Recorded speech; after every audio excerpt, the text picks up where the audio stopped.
पाकिस्तान में यकम मई की रात है, मजदूरों का आलमी दिन है और मुझे बहुत अच्छे से अंदाजा है कि हमारे देखने वालों में से एक अच्छी खासी तादाद ऐसे लोगों की है जो मेहनत कश हैं, मजदूर हैं, कुछ ओवरसीज़ पाकिस्तानी हैं, कुछ इनलैंड भी हैं। तो अक्सर फीडबैक से वो बताते रहते हैं कि जब अपना काम काज से फ्री होते हैं तो फिर उसके बाद व्लॉग देखते हैं। तो आप ऐसे सब लोग जो मेहनत मजदूरी कर रहे हैं, मेहनत कश हैं, उनको दिल से सलाम। आपके लिए बहुत सारी रिस्पेक्ट और दुआ है कि आपकी ये जो मुश्किलात हैं ये जल्द आसानियों में बदल जाएँ। एनीहाउ, ज़रा सियासी खबरों के ऊपर बात करते हैं, बल्कि इस्लामाबाद में क्या हो रहा है उसके ऊपर भी बात करनी है। शाहराह दस्तूर पर कायम एक ऊंची बिल्डिंग, जिसके बारे में हर जगह पे डिस्कस हो रहा है, टीवी चैनल्स के ऊपर ट्रांसमिशंस भी हो रही हैं, खबरों के ऊपर भी स्पेस मिल रही है। वो एक कहावत किसी ने लिखी थी थोड़ी देर पहले सोशल मीडिया पर कि माड़े दी मार गई मां तक किसी ने नहीं लिया ना, ते गरीब दा मर गया कुत्ता तो पूरा पिंड नहीं सुता। इसका मतलब आगे चल के समझाता हूँ। बहुत सारे लोगों को तो पंजाबी आती है, जिनको नहीं पता आगे चल के बात करते हैं। लेकिन पहले ज़रा सियासी सूरत पे बात कर लेते हैं। आज इमरान खान को गिरफ्तार हुए पूरे 1000 दिन हो चुके हैं। ये 1000 का जो नंबर है ये सुनने में शायद आसान लगता होगा, लेकिन इसको बिताने में, इस टाइम को स्पेंड करने में और जिस टाइम लाइन से होके गुजरे हैं ये बहुत मुश्किल है, ये बहुत चैलेंजिंग रहा है। इसके बारे में तो बात करने की भी ज़रूरत नहीं है, क्योंकि इमरान खान की जेल और बाकियों की जेल, जो जितने सियासी कैदी गुजरे हैं, अक्सर कहा जाता है ना इस चीज़ को नॉर्मलाइज करने के लिए कि जरदारी साहब ने भी 11 साल जेल काटी, फलां भी जेल में चला गया। अगर इमरान खान की जेल भी वैसी होती जैसी बहुत सारे और लोगों की थी कि अस्पतालों में मुंतकिल हो जाते थे मेडिकल की बुनियाद पे और फिर वहीं से सारा कुछ चलता था, निज़ाम भी चलता था, मामलात भी चलते थे, तो शायद इनके लिए भी आसानी रहती। लेकिन यहाँ पर खुद जेल में है, अहलिया जेल में है। ये एक बड़ा ज़हनी टॉर्चर है कि आप भी जेल में हैं और आपको जब ये फील हो रहा हो कि आपकी वजह से या सिर्फ आपके नाम की वजह से आपकी अहलिया भी जेल में है, ये एक अलग एक टॉर्चर रहता है मेंटली। और फिर आपकी फैमिली के लोग, भांजा भी तो जेल में है ना, फिर आपकी बनाई हुई पार्टी, एक 30 साल की मेहनत, जब वो जेल में गए थे तो 27 साल की थी, अब 30 साल की हो गई है, तो 27 से 30 साल तक की मेहनत, उसको ऐसे डिसमेंटल होने की खबरें आना कि जनाब पार्टी इस तरह से जा रही है, इस तरह से किया जा रहा है, पार्टी के साथ, उनके वर्कर्स के साथ क्या हो रहा है, जिसने अपनी पूरी लाइफ लगा दी हो इस मामले में, और उसके सामने फिर पार्टी के साथ साथ मैंडेट के साथ जो हुआ, ये आसान नहीं था ये सारा कुछ बर्दाश्त करना। तो जिन हालात में उन्होंने जेल काटी है ये बहुत हौसले का काम है। ये बात भी ठीक है कि उनके पास इसके अलावा एट द मोमेंट कोई और ऑप्शन भी नहीं है, लेकिन ये भी फैक्ट है कि उन्होंने गिला भी नहीं किया, ये भी नहीं कहा कि इन हालात की ये सख्ती है, ये मसले हैं, ये मजबूरियां। हाँ, सेहत के इश्यूज उन्होंने ज़रूर डिस्कस किए, जो कि एक जेन्युइन इशू है और वो बार बार डिस्कस करते आ रहे हैं।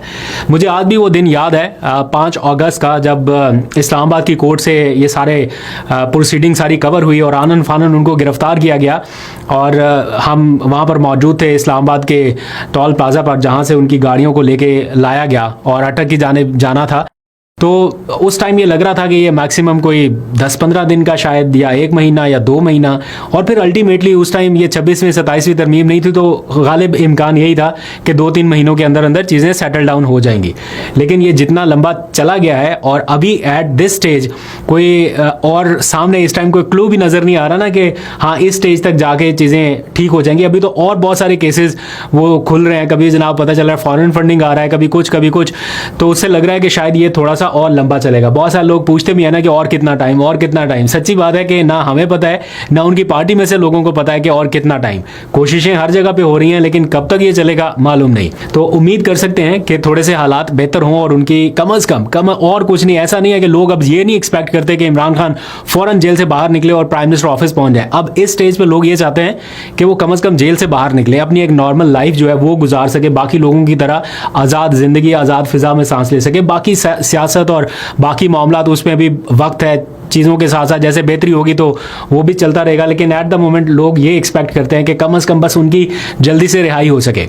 इस दौरान पाकिस्तान तहरीक इंसाफ क्या कर रही है, लोग अब पाकिस्तान तहरीक इंसाफ की क़यादत से को बहुत ज़्यादा पुरुमीद नहीं है। एक वक्त था जब लोग कहते थे कि हाँ पीटीआई की क़यादत जो है वो कोई ऐसे फैसले ले लेगी जिससे कुछ वे आउट निकल आएगा उनके लिए, या उनकी लीडरशिप कुछ ऐसी निगोशिएशंस कर पाएगी जिसके नतीजे में कोई ब्रेक थ्रू हो सकेगा। अभी जो मैं खबरें सुन रहा हूँ, जो मेरे पास इत्तलात हैं और काफ़ी हद तक कन्फर्म इत्तलात हैं, वो ये कि जो एक ऐसा रेजिस्टेंट टाइप मोड नज़र आ रहा था ना पीटीआई का, कि बस अभी स्ट्रीट मूवमेंट के बाद अगला मरला जो है वो बस कोई किसी कॉल का है या किसी एहतजाज का है, तो एट द मोमेंट वैसा नहीं है। बल्कि मेरे पास जो खबर है वो ये कि सुहेल आफरीदी को ये कन्वे किया गया है या उनको कन्विंस किया गया है, इन दोनों में से कुछ भी हो सकता है, कि आप अपने सूबे के ऊपर ज्यादा फोकस करें, ज्यादा तवज्जो दें। ये किसी बाहर की तरफ से नहीं बल्कि पार्टी के लोगों की तरफ से कहा गया है कि फिलहाल, यानी बहुत लंबे टाइम के लिए नहीं, लेकिन एट द मोमेंट आप सूबे के गवर्नेंस के मामला के ऊपर फोकस करें। आप जरा नोट कीजिएगा, अभी आने वाले चंद दिनों में हल्के फुल्के जलसे तो होते रहेंगे, रैलीज तो होती रहेंगी, लेकिन सुहेल आफरीदी का फोकस जो है वो सूबे के कुछ मामलात होंगे। कोई इधर इफ्तिताह हो रहा है, कोई इधर तकरीब हो रही है, उनकी आनियाँ जानियाँ और सूबे के तरक्याती मामलात को लेके वो आपको थोड़ा ज़्यादा एक्टिव नज़र आएंगे। इसका आगाज़ आज से बल्कि कल से हो चुका है। आप ज़रा फोकस कीजिएगा, उनकी एक्टिविटीज़ को मॉनिटर करेंगे तो आपको आइडिया होगा कि सूबे के मामलात के हवाले से ज़्यादा वो फोकस में रहेंगे। और दूसरी जानिब महमूद अचकज़ई वापस अब स्क्रीन के ऊपर आएंगे, वापस मंजरनामे में आएंगे। उनके साथ अल्लामा राजा नासिर अब्बास, असद कैसर और ये जो तहरीक तहफ़्फ़ुज़ आईन पाकिस्तान के कुछ सीनियर लोग हैं, ये पॉलिटिकल मामलात को अब हैंडल करने जा रहे हैं एक बार फिर से। तो सुहेल आफरीदी सूबे के मामलात प्लस तहरीक तहफ़्फ़ुज़ आईन पाकिस्तान, सियासी सतह पर कोई बातचीत, तो इनका एक कॉम्बिनेशन जो है जब ज़रूरत पड़ेगी देन ये कॉम्बिनेशन के तौर पे आगे बढ़ेंगे। ये कुछ इस किस्म की स्ट्रैटेजी है।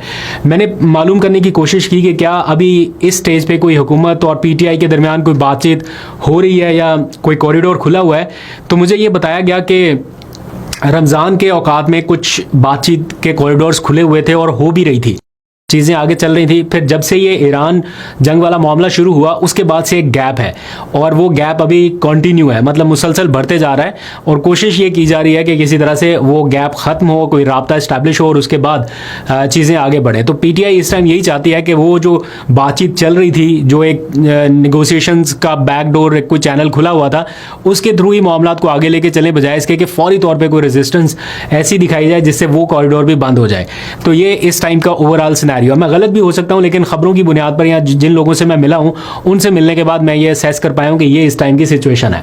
अच्छा, अब आगे आ जाइए, जरा इस्लामाबाद में क्या हो रहा है वो थोड़ा सा डिस्कस करते हैं। इस्लामाबाद में शाहराह दस्तूर पर एक बहुत ही खूबसूरत बिल्डिंग है, ट्विन टावर आप उसे कह सकते हैं, कॉन्स्टिट्यूशन एवेन्यू उसको बोला जाता है, जिसके ऊपर ये बिल्डिंग है और उस बिल्डिंग का नाम भी कॉन्स्टिट्यूशन 1 बिल्डिंग रखा गया है। और ये बहुत ही खूबसूरत एक बिल्डिंग है, लेकिन ये ऐसे मुकाम पर है जहां पर कुछ लोगों को बहुत पहले कुछ कंसर्न्स थे कि ये रेड जोन के एक ऐसे इलाके में है जहां से पूरा रेड जोन जो है, अगर इस बिल्डिंग के कहीं टॉप फ्लोर पे या कहीं आगे पीछे ऐसी जगह पे आप चले जाएं तो उससे हर चीज़ रेड जोन की जो है वो एक्सपोज होती है। सिक्योरिटी कंसर्न बहरहाल अपनी जगह पर ये एक वैलिड पॉइंट है, ये रहा है। तो कल रात हुआ क्या, ये मामला शुरू कहाँ से हुआ? हमारे एक क्राइम रिपोर्टर है, हमारे चैनल के नहीं है, हमारे दोस्त हैं, आदिल तनोली उनका नाम है। उन्होंने एक खबर दी कल रात तकरीबन 11 बजे के करीब, और उन्होंने कहा कि इस्लामाबाद ज़िले की सारी पुलिस जो है वो कन्वेंशन सेंटर में बुला ली गई है।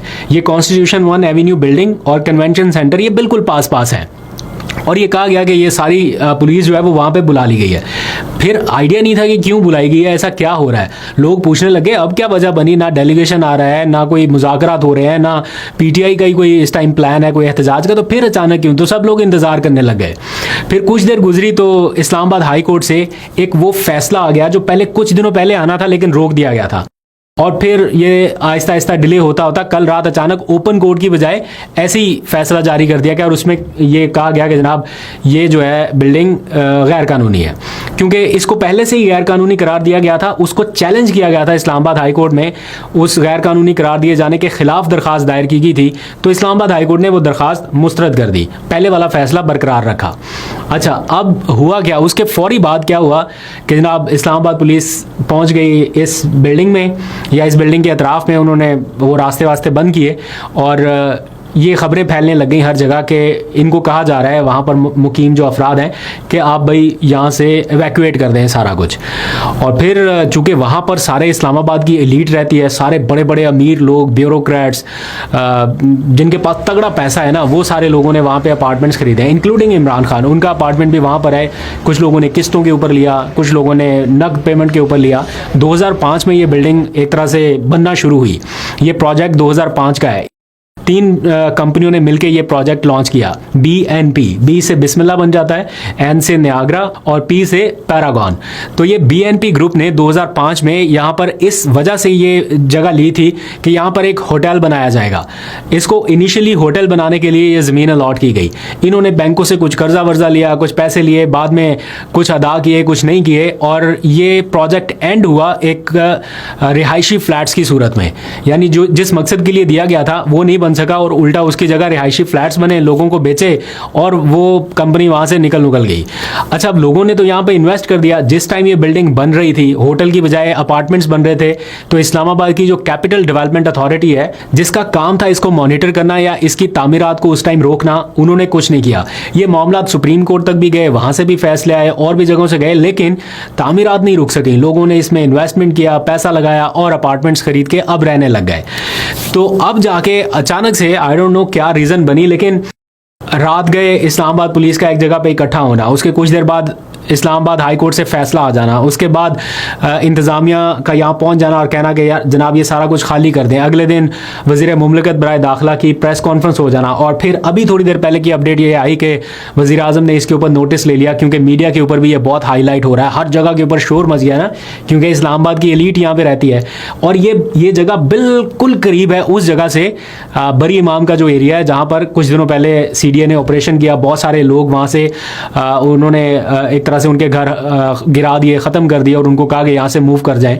अच्छे खासे नंबर हैं उन लोगों के जो इफेक्ट हुए वहाँ से, लेकिन उन लोगों के मामले पर इतना ज़्यादा मीडिया के ऊपर चीज़ें हाईलाइट नहीं हुई थी, इतना डिस्कशन नहीं हुआ था।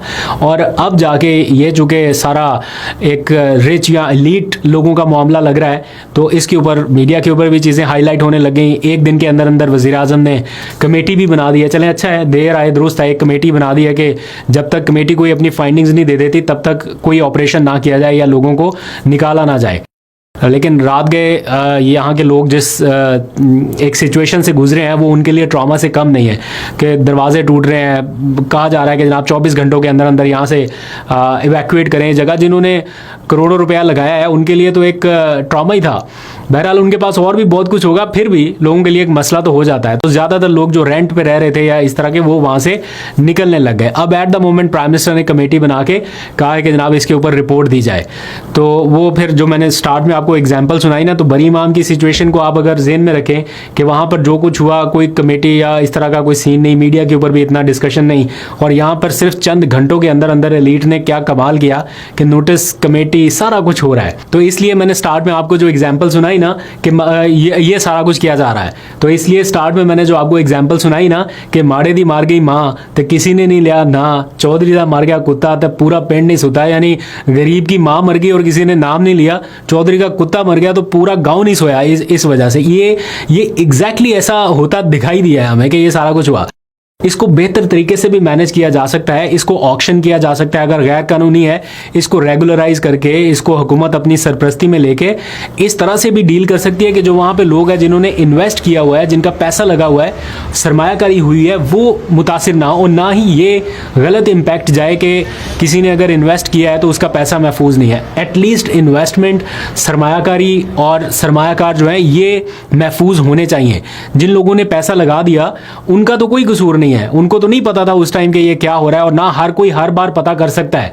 लेकिन ये हुकूमत जरूर कर सकती है कि एक तो जिन्होंने ये गलत प्रोजेक्ट बनाया उनको पकड़ें, और जिनकी निगरानी में ये सारा कुछ हो रहा था उनको पकड़ें, उनको कसूरवार सजा दें।